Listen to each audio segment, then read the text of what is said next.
Hello. Are you or a loved one dead? I'm sorry to hear that. Let me show you how we prepare for a natural burial. Let me just wrap you up and...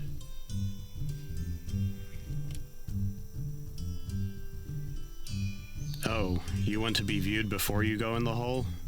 Okay.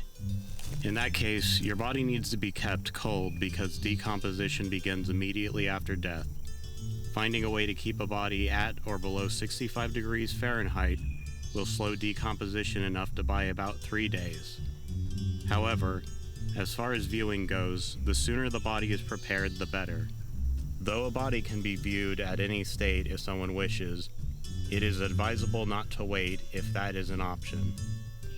The first step to preparing a body is to wash it. It may also need to be massaged to relieve stiffness so it can be posed. Washing can be done in a variety of ways, but a simple bucket of water and a cloth will work fine. Injuries need to be cleaned and covered.